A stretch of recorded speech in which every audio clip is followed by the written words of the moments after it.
I like how they have the sneeze guard on the buffet. They say that's for your health.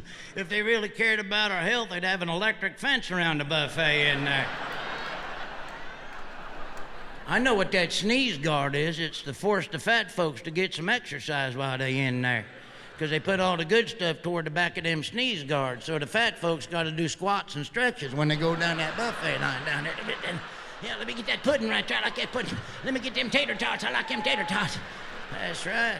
Decent-sized fat feller can get 3 sets of 15 reps in there if he works hard enough at it.